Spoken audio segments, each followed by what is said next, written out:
What is freedom of information? The Executive Order on the Freedom of Information mandates government institutions under the executive branch to provide the public access to information. Information means records, documents, papers, and government research data. Access records through the FOI. There are two ways: standard and online. For standard FOI, Step 1. Write a request to the agency and comply with their requirements. Step 2.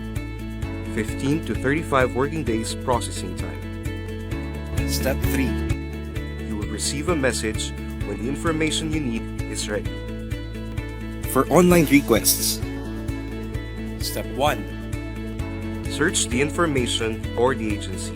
If it's not yet available, make a request. Step 2. Wait for the email regarding the status of your request. Step 3. You can now review the information you need via email or through a government website. On November 10, 2016, General Manager Stella M. Gonzalez issued an office order establishing a special committee to create the Metro Kidapawan Water District People's FOI Manual.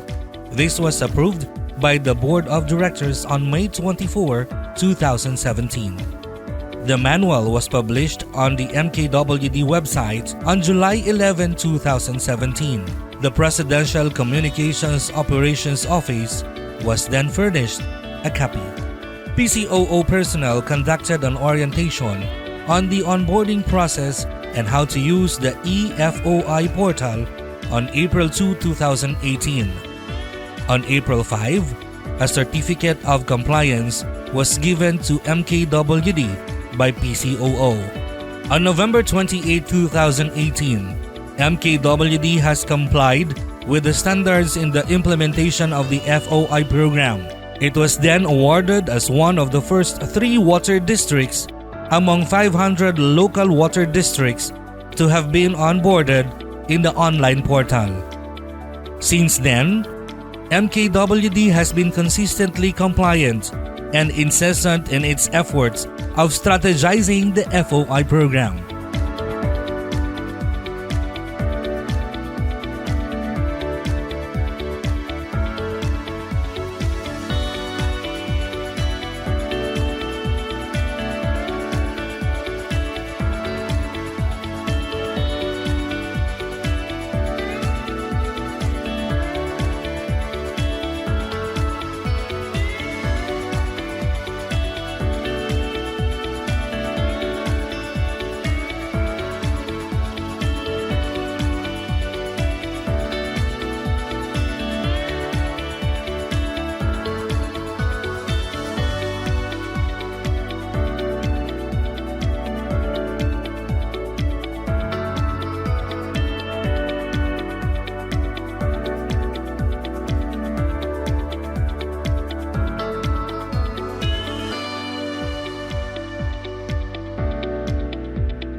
the President signed Executive Order Number 2 Series of 2016 back in July 23, 2016, madami ng mga naging development sa ating National FOI program. We have almost all of the 1,000 national government agencies, GOCCs, SUCs, and local water districts with their FOI manuals. And half of that are on our FOI portal, foi.gov.ph. Meaning to say, ang mga kababayan natin can ask information from different government offices online or on paper-based.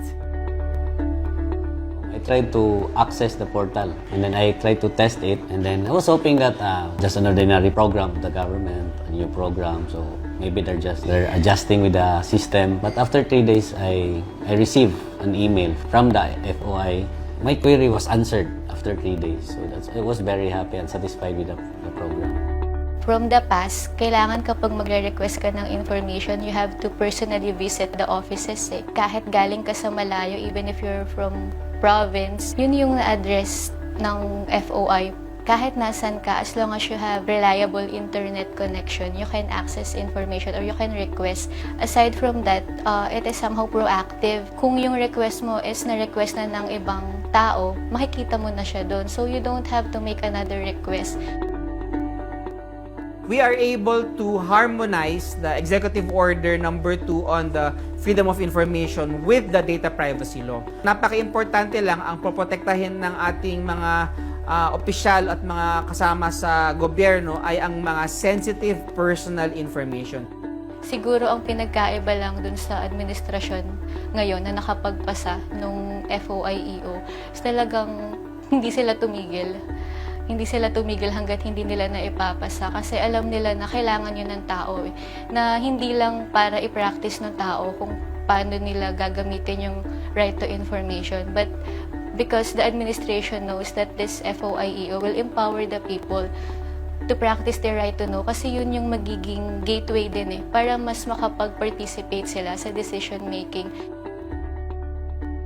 It's a very successful program for me since I'm one of the first beneficiaries of the program, so I could attest of its efficacy and its efficiency.